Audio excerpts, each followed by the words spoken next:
Thank you very much, Mr. Chairman. I'm so happy that the Repair Act is being considered by this subcommittee today. My bill is motivated by the preservation of consumer choice as well as the restoration of a fair and free marketplace in the automobile repair industry. When I buy a product, a house, a stove, or a car, it belongs to me. When you buy a product, it belongs to you. But currently, when we buy vehicles, our options to repair and service our own property are diminishing. We are on a problematic path for consumer choice. Soon I may not be allowed to repair my own car. Cars are effectively computers on wheels now, which is great for the sake of innovation. At the same time, it's important to preserve the large industry that is entirely dedicated to repairing vehicles. We cannot allow the repair industry to be vertically integrated at the expense of American jobs and the expense of losing the right to repair your own car. Now, as technology continues to develop faster than consumer protection laws, it's time for an update. I believe the Repair Act is a proper response to a vertically integrated repair industry. I'm grateful for the 46 co-sponsors, including the support of Representatives Davidson, Gluesenkamp-Perez, and Boyle. I also enjoy support from some of my esteemed colleagues on this committee, Mr. Wahlberg, Ms. Castor, and as well as the ranking member's verbal support of the Repair Act at the latest September hearing. I understand as we move to consider this bill as a committee of the whole, some of my colleagues have desired to strengthen language regarding cybersecurity and data protection. I welcome engaging in and working with each and every one of you to make sure that we pass this much-needed, consequential law with vital cybersecurity data privacy protections. And speaking of data privacy, I would like to submit the following article for the record. It's entitled, "Most Major Car Companies Admit They May Be Selling Your Personal Information," a new study finds. Mr. Chair? This was published less than 2 months ago by Business Insider, and I quote, "Cars are getting an F in data privacy. Most major manufacturers admit that they may be selling your personal information. A new study finds with half of them saying they would share it with the government or with law enforcement without a court order." This committee has been dedicated to improving cybersecurity and individual data privacy. As written, the Repair Act intends to reflect this and will continue to get stronger.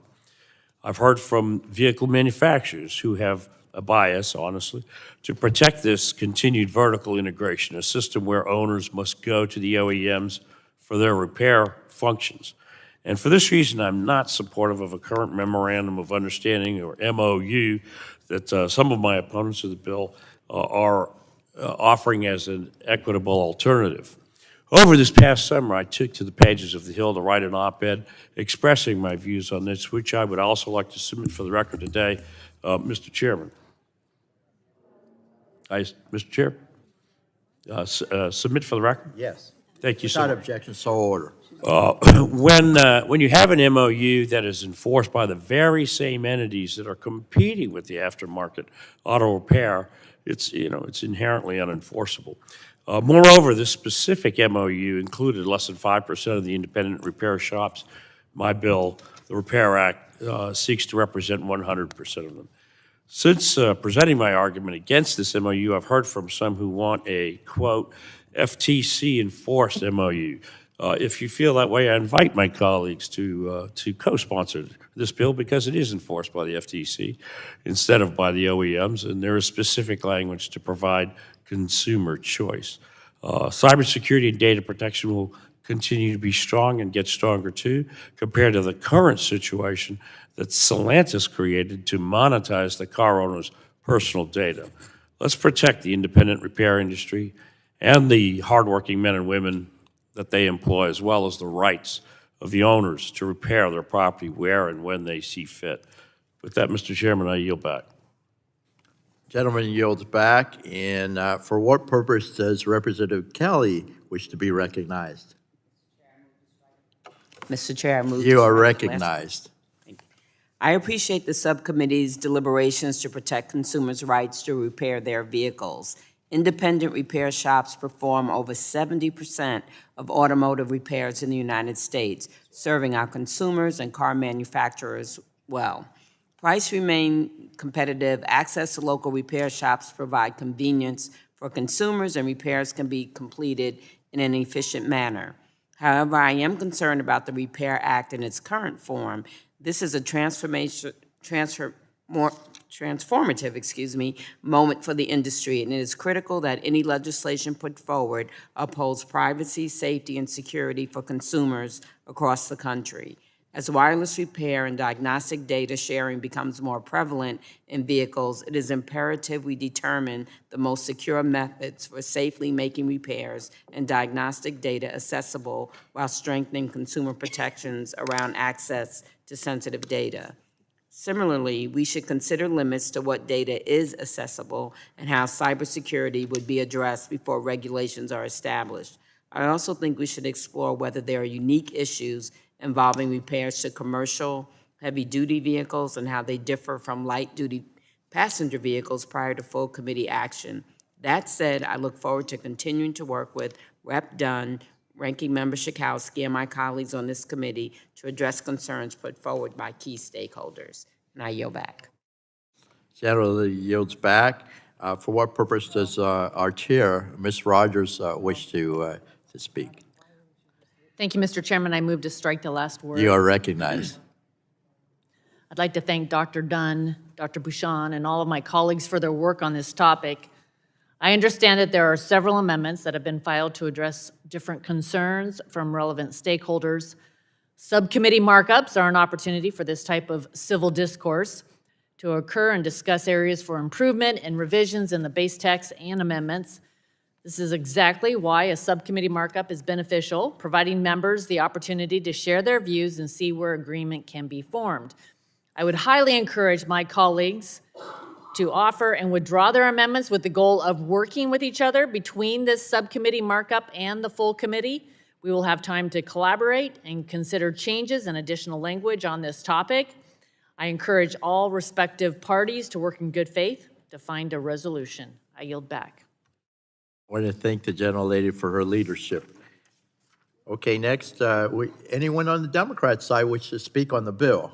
We'll get to the amendatory process, but on the bill, no one? All right, then I'll take my turn.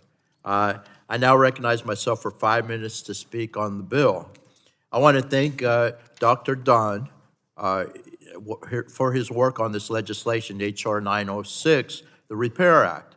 We certainly appreciate him as a valued member of the subcommittee, and I look forward to continuing to work with him on this particular issue, as well as all the other policy areas of focus that are priorities for him and for our subcommittee. The intent of this legislation is to help consumers have access and choice for where they get their motor vehicles repaired. I think we all can agree that vehicle ownership should have the right to repair and maintain their automobiles at a place they feel works best for them, and to get access to the information needed to make those repairs effectively.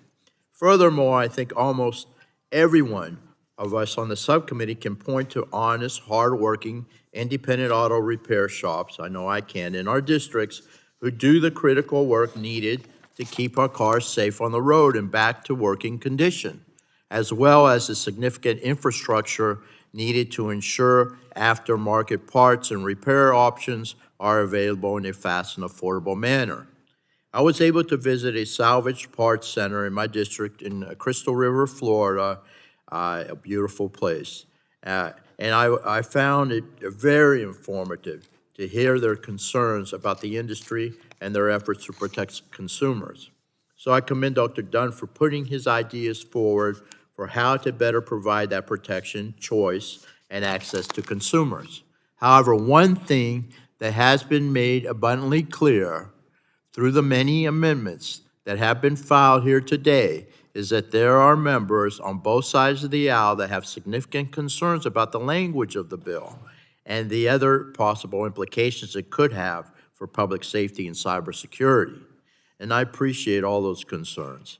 And I do think that those concerns are really important and they need to be fleshed out.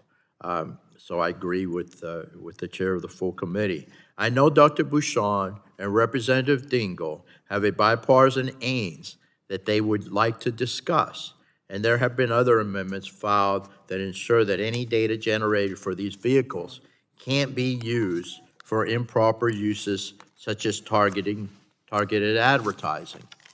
I even have an amendment myself that deals with autonomous vehicles and self-driving cars, which I believe should be discussed in a separate setting than here in this particular bill.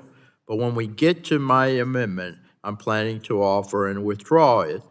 I encourage others to do the same.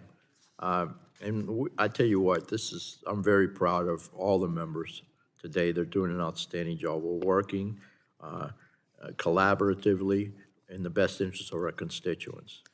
In that spirit, I'm urging the supporters of this bill to sit down and negotiate with those who are opposed to try to find common ground, find a consensus. On the dais, I asked that Dr. Gunn work with me and with Dr. Bouchon, Representative Dingle, Representative Wahlberg, Representative Allen, Ranking Member Schakowsky, and of course the chair, and others to address the various concerns that are going to be raised today. We need to get this bill right to ensure that consumers have a right to repair in a way that can ensure public safety on our roads. There's no doubt that there's still a lot of work that needs to be done before any possibility of full committee consideration to find a path forward. And I really look forward to working with all of you. With that, I appreciate and look forward to hearing these debates today. And of course, I'll yield back the balance of my time.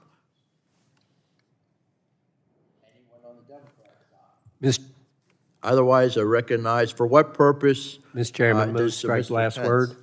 Yes, yes. For what purpose do you have, what would you like to speak on? Move strike last word. Okay, you're recognized, sir. Okay, thank you, Mr. Chairman. I'd like to echo concerns raised by my colleagues today. This bill is a work in progress, and there are a number of outstanding issues to work through, and I'd like to thank Dr. Dunn for bringing this to the forefront. I think, as the chairman just mentioned, maybe a broader hearing on this, bringing all the constituents together and talk about all the different issues as indicated by all the amendments that have been offered today. You know, in my district, I've got Cummins Engine Company, auto manufacturers, independent repair shops, aftermarket manufacturers, and dealerships alike that I hear from on a regular basis on this topic. There's a broad scope of repair, data accessibility, and advanced technology issues that need to be addressed and worked through. I agree with my colleagues on the importance of right to repair and the need to protect consumers' access to their own data in an ever-increasing digital world, particularly in rural America.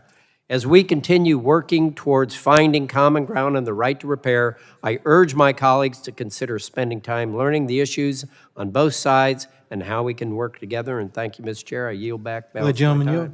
Yes, I will yield my time. I thank the gentleman. I agree with you. This is a work in progress, and you know, I'm proud the MOU was worked on during the summer between all parties involved. But Congress is probably going to have to act on this, and I appreciate all the amendments. As my colleague from Indiana said, it shows there's some areas to address, and we need to find the sweet spot, Mr. Chairman, on this piece of legislation. It affects the auto dealers, but it also affects the shade tree mechanics like myself and the numerous repair shops around the country that folks take their cars to. So I thank the gentleman for yielding, and I look forward to the work on this. I yield back. I yield back. Thank you very much. The gentleman yields back, and I want to thank the chair again for regular order and going through this is what these subcommittees are all about, and it's actually working. So we appreciate that very much. Is there anybody on the Democrat side that wishes to speak on the bill? All right, otherwise, we'll get to the amendatory process. Oh, yes, Mr. Fulcher, I believe, would like to speak on the Thank you, bill Mr. on Chairman. the Republican side. You're recognized, sir. Thank you, Mr. Chairman. And I'm going to actually defer because some of my colleagues have raised some of the same questions I had, just security and ownership of information garnered from vehicles is of concern, but I'm confident now with the previous dialogue that we're going to be able to work that out prior to the final bill. With that, I yield back. Gentleman yields back. Why don't we go ahead to the amendatory process? Let's see. I'm going to recognize Dr. Bouchon. For what purpose, sir? Mr. Chairman, I have an amendment at the desk in the nature of substitute. You're recognized. If the clerk could read the amendment, appreciate it. An amendment in the nature of a substitute to H.R. 906, offered by Mr. Bouchon of Indiana. Strike all after the enacting clause and insert the following. Section 1, short title. Without objection, the reading is dispensed with. Thank you, Mr. Chairman, and I'm grateful for my colleague, Representative Dingell, for co-leading this amendment in the nature of a substitute. Across the United States, and especially in rural districts like Indiana's 8th District that I represent, over 75% of post-warranty repairs are completed at independent auto repair shops. These independent shops and licensed dealerships together keep all of our constituents' vehicles on the road and at affordable prices, and this is a concept that I support. In 2014, repair shops nationwide and automobile manufacturers came together and agreed to a memorandum of understanding preserving the ability of consumers to get their car repaired at the place of their choosing. I was glad to see that this commitment was renewed this past summer. So rather than looking at passing text that institutes new requirements that expands the rulemaking authority for the already overly aggressive FTC, and that experts say would make vehicles potentially less safe and more vulnerable to cyber attacks, I think Congress should use a standard that has a proven track record. That is exactly what this amendment would do. It would codify the existing memorandum of understanding that has been in place nationwide for nearly a decade and add enforcement authority under Section 5 of the FTC Act to give consumers and manufacturers additional certainty and protection when it comes to the safety of their vehicle and access to getting it repaired where they choose. I have other concerns with the Repair Act-based text, including but not limited to the fact that it allows the FTC to require access to additional types of data regardless of whether those types of data are related to motor vehicle repair. It imperils manufacturers' confidential business information, and it lacks adequate protections for consumer data that are in line with the other goals of this committee as we are advancing, such as a national data privacy framework. I cannot support the Repair Act in its current written form, and I believe that codifying the current MOU would be a more sensible approach at this time. Additionally, Mr. Chairman, I would like to submit documents for the record related to this issue, and we've already done that. One piece is technical assistance provided by NHTSA on the Repair Act, which highlights data security concerns and other issues with the base text. Next is a letter from NHTSA to various vehicle manufacturers detailing how the Massachusetts right to repair law is preempted by the Safety Act. With that, Mr. Chairman, thank you for the time, and I yield back. I appreciate it very much. The gentleman yields back. On the amendment, again, on the Ains, is there anyone on the Democrat side that wishes to speak?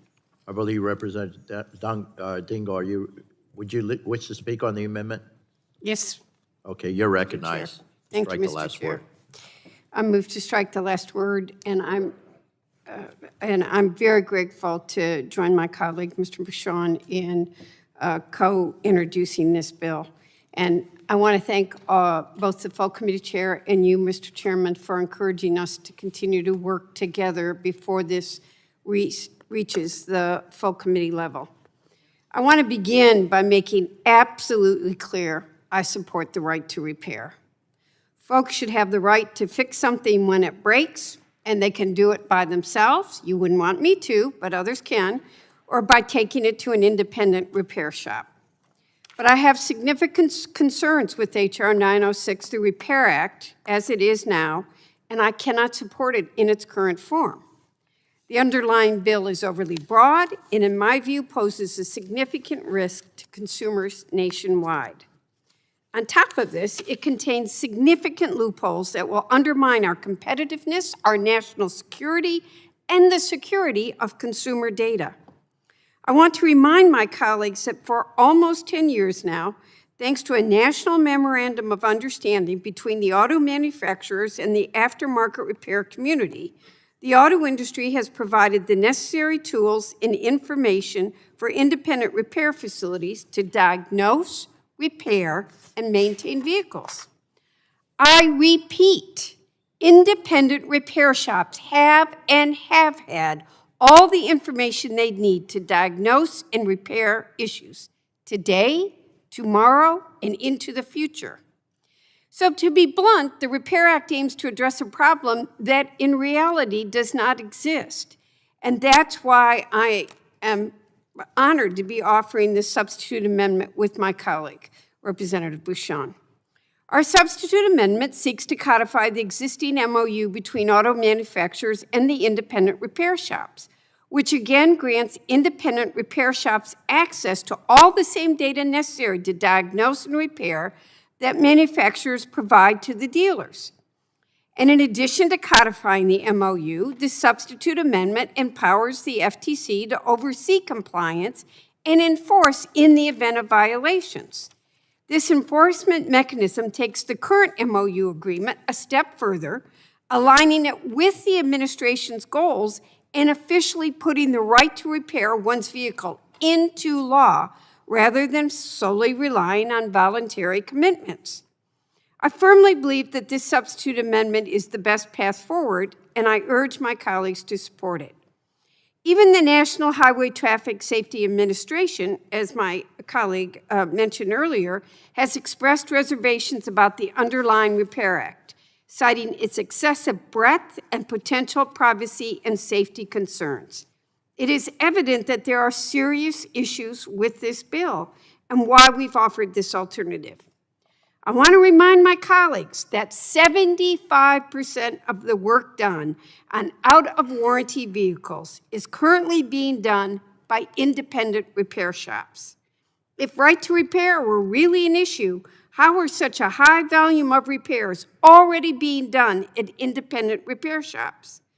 Today, we exist in a thriving and competitive market, and the Repair Act, as it's currently written, will not fix that.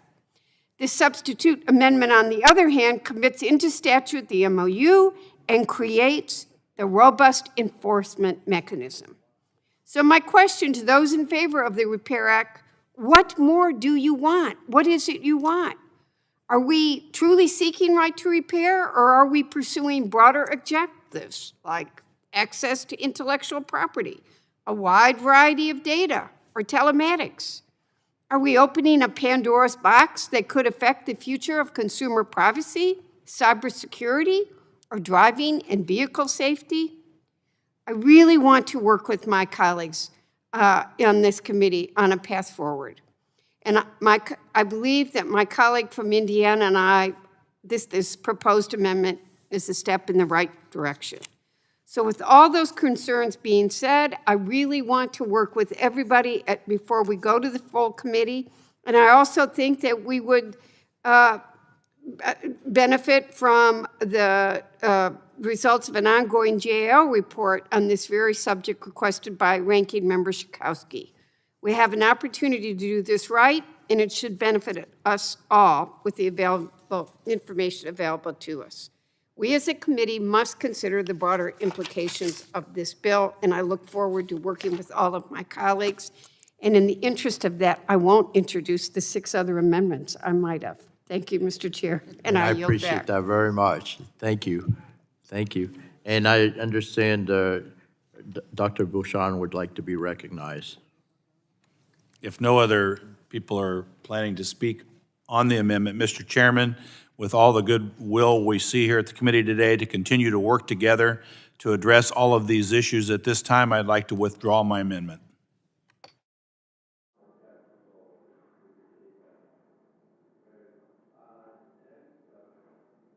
Okay, there's another amendment at the desk, and who would like to be recognized? For what purpose, Dr. Bouchon? I have an amendment at the desk, Mr. Chairman. You're Bouchon recognized, sir. 033. You're recognized, sir. If the clerk could read the amendment, we'd appreciate it. Thank you. Just to clarify, did you say that was Trahan 033? No, Bouchon, Bouchon, yeah, whatever it is. The numbers are the same. I don't know why. It says Bouchon entry in 03. Yeah. Thank you.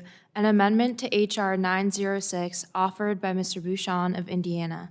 Page 5, line 3, strike data and insert data. Without And- objection, should the amendment should be the reading is dispensed with on the first reading. Yes, you're recognized, sir, for your explanation of your amendment. Thank you, Mr. Chairman. NHTSA, the agency directly responsible for ensuring that vehicles are safe for all road users, has expressed concern with the standardized access platform provisions of the Repair Act. In technical assistance that the agency provided after last month's legislative hearing for the Repair Act, NHTSA expressed concerns, and I quote, "No standardized access platform exists," and that NHTSA would not be able to issue standards as would be required by the underlying legislation, the Repair Act. Additionally, it said the designation of a standardized access platform, and I quote, "creates large-scale cybersecurity risks. DHS, DOD, and other security agencies would need to be involved in administration of such an entity. These agencies are not consulted under the current bill, and the inclusion of such a platform potentially could endanger road users. My amendment follows the technical assistance provided by NHTSA and strikes the standard access platform language from the bill. There is an existing regime where repairers are able to access data necessary for a repair, and this policy within the base text of the Repair Act will only create vulnerabilities for road users. Thank you, Mr. Chairman. I yield back. Any further discussion on this particular amendment? Yes. Yes. The gentleman, Dr. Bouchon, is recognized. Mr. Chairman, again, as with the current the previous amendment, because it's very clear that all of us want to work together in a bipartisan way at the committee for a pathway to move forward, at this time, I will withdraw this amendment. Without objection, that is so ordered. Thank you. Appreciate it very much. For what purpose does Mrs. Trahan, Ms. Trahan, or Dr. Trahan, No, Doctor. for what purpose does she wish to be recognized? Thank you, Mr. Chairman. I have an amendment at the desk labeled Trahan 033. Okay, if the clerk could read the amendment, appreciate it. An amendment to H.R. 906 offered by Mrs. Trahan of Massachusetts. Page 8, after line 2. Excuse me. Without objection, the reading of the amendment is dispensed with. Mr. Chairman, this amendment adds common sense privacy protections to the Repair Act. Privacy protections that I know this committee understands the value of given the breadth of our work last Congress on the American Data Privacy and Protection Act. Right to repair is a critically important issue that will decrease costs for consumers, promote competition and innovation, and strengthen our economy. My home state of Massachusetts overwhelmingly supports right to repair. Massachusetts passed a right to repair ballot initiative in 2012, and in 2019 expanded protections to enable wireless access to telematics data, with 75% of voters supporting the measure. And I commend the hard work of Congressman Dunn in building the bipartisan coalition in support of the Repair Act today. As we all know, ensuring the right to repair for automobiles requires providing access to vehicle-generated data to independent repair shops in the same way that automotive manufacturers and dealerships access that data. Modern automobiles both collect and use many types of personal data, including audio and video recordings for features like voice assistance and automated braking and steering. My amendment seeks to establish a basic consumer protections for the data made accessible by this bill. Quite simply, it establishes a right for consumers to revoke data access and ensure that their data is deleted. It also restricts the use of vehicle-generated data to ensure that it is not sold to data brokers or online advertisers. I support independent repair shops, but I don't want to enable or incentivize the sale of motor vehicle owners' private information. I will not be requesting a vote on my amendment at this time, but I ask Representative Dunn to commit to working with me to address these concerns. You're I'm recognized. delighted to commit to work with Representative Trahan. Thank you, Mr. Dunn. I'd like to call attention to another amendment that I have at the desk, which is labeled Trahan 34. While my first amendment dealt with the use of data by independent repair shops, it's not fair to limit their data use without acknowledging the uncomfortable fact that data is already up for sale. There's nothing stopping vehicle manufacturers from collecting, licensing, and selling our data today, and most of them are already doing it. Vehicle manufacturers' privacy policies reveal that they are using our data to collect, infer, and sell details about all of our personal lives. For example, Stellantis set up a whole business unit exclusively dedicated to monetizing the data it collects from tens of millions of American vehicles. I think we should just put a stop to it.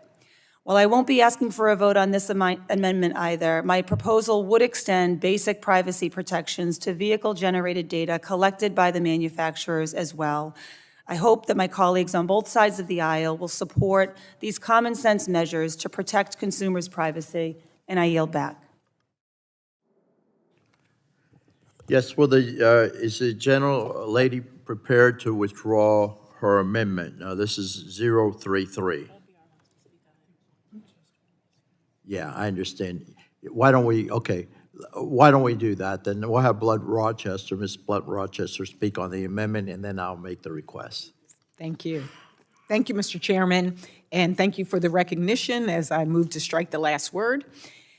I would first like to speak in support of Ms. Trahan's amendments. And I think most people can agree that getting your car repaired can at times be time-consuming and convenient, and sometimes even an expensive undertaking. And when someone needs for their car to be fixed or their vehicle, it's crucial that consumers have the ability to choose a repair option that works for them, whether that is at an independent repair shop in their neighborhood or with the authorized vehicle dealer. The Repair Act, which we are marking up today, is not a perfect solution, but it's a good starting point. Consumers want and deserve access to the basic information and tools necessary for the repair of their vehicles. But this debate is also about something more fundamental: the right a consumer has to the data collected about them by their vehicle. This is a principle I wholeheartedly support. That's why I support and propose the proposed amendments by Ms. Trahan, which would strengthen data security and privacy protections for consumers. An overly broad definition of, quote, vehicle-generated data could lead to the unnecessary disclosure of personal consumer data and could increase cybersecurity vulnerabilities. In fact, these concerns underscore the persistent and overarching need for a comprehensive federal privacy framework that our committee continues to work on. I urge my colleagues to continue their work on a solution that, number one, promotes the right to repair, number two, protects privacy, and number three, empowers consumers. Thank you, Mr. Chairman, and I yield back. Thank you very much. So, Dr. Trahan, we have a couple of things to do here, some work to do.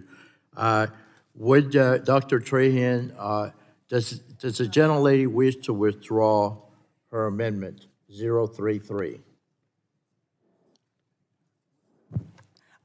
Yes, I will withdraw both amendments. Well, let's go one at a time. Okay.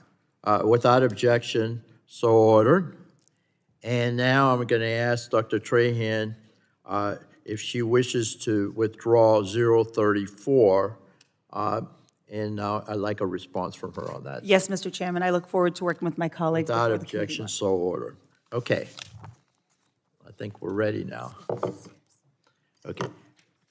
So I have an amendment. I'm going to recognize myself. I have an amendment at the desk.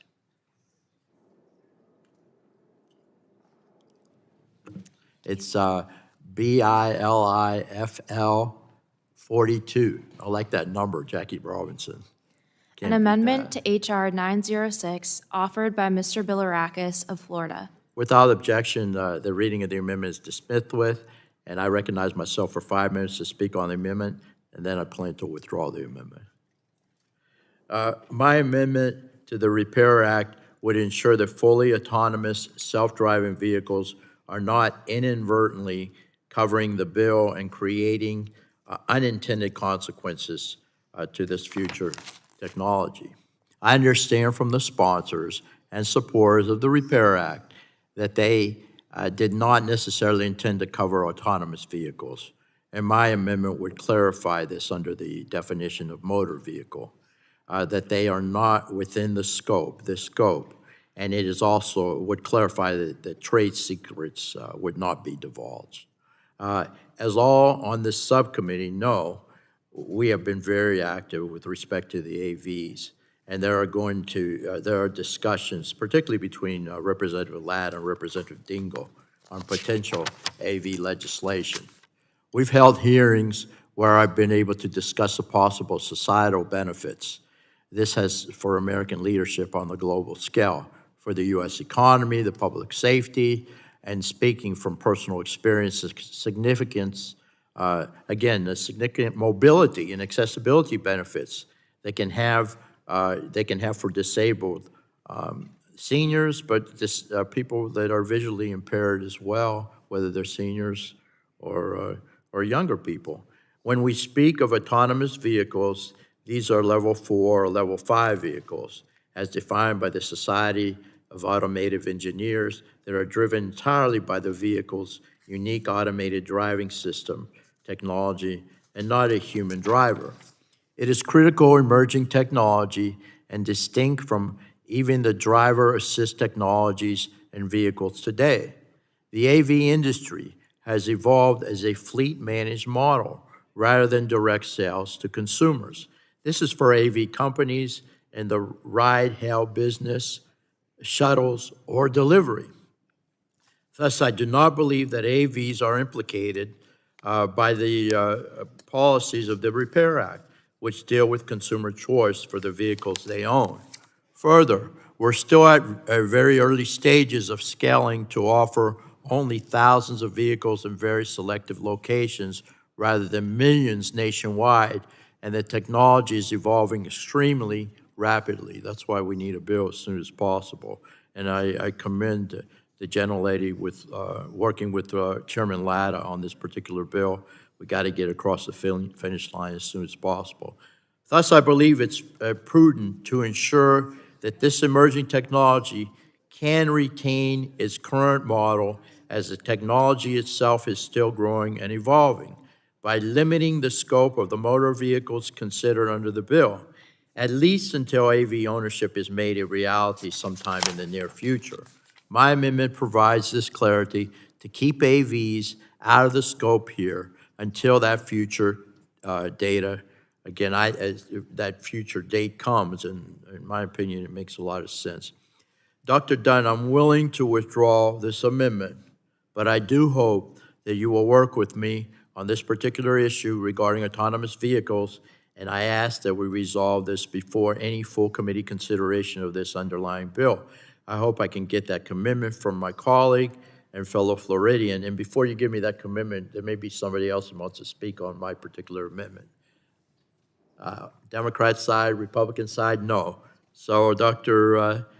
Dunn, you're recognized, and I'd like to get some assurances from you. I think Mr. Chairman, I'm very happy to commit to work with you on this. I think some excellent ideas have been brought forward in these amendment processes, and I'm delighted to include them in the final product. Very good. Thank you so much. Thank you. So, with that commitment in the spirit of course, bipartisanship as well and cooperation, I withdraw this amendment, and without objection, so ordered.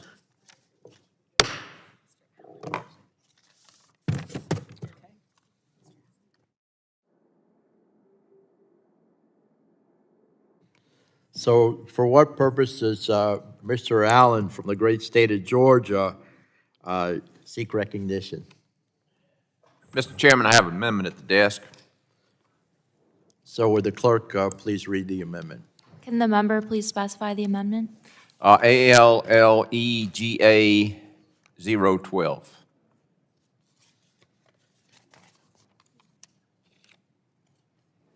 An amendment to H.R. 906 offered by Mr. Allen of Georgia. Without objection, the reading of the amendment is dispensed with, and the gentleman is recognized to explain his amendment. Thank you, Mr. Chairman. This amendment, and we've heard this over and over here today, would ensure that the vehicle data that is shared with aftermarket parts manufacturers and independent repair shops is limited to information needed to diagnose and repair vehicles. Proponents have said that the Repair Act is needed to ensure that independent repair shops have access to the data and information that they need to diagnose and repair vehicles. If that is the case, then the data that is required to be shared with independent repair shops under the bill should be clearly and unequivocally limited to data needed to diagnose and repair vehicles only. However, the bill as drafted specifically authorizes the Federal Trade Commission to expand the types of data that are required to be shared with aftermarket parts manufacturers and independent repair shops, regardless of whether those types of data are related to vehicle repair only. By limiting the data to that needed to diagnose and repair a vehicle, this amendment aligns the bill with the stated intent of the proponents. Additionally, my amendment would explicitly disallow any person provided access to vehicle-generated data to use it for any purpose related to advertising, including the sending of targeted advertisements to a vehicle owner. With that, I yield back. Thank you. I appreciate any further discussion on this particular amendment offered by Representative Allen. Any further discussion? All right. Does the gentleman wish to withdraw his amendment? Mr. Chairman, I withdraw my amendment under the understanding that this bill will not come before the full committee for consideration until the concerns highlighted in today's markup have been resolved. Fair enough. Without objection, the amendment, so ordered. The amendment is withdrawn. Are there any further amendments to this particular bill? Seeing none, we're ready to vote. And this is a voice vote. So all in favor of the legislation before us, say aye. Aye. All opposed? The legislation is agreed to.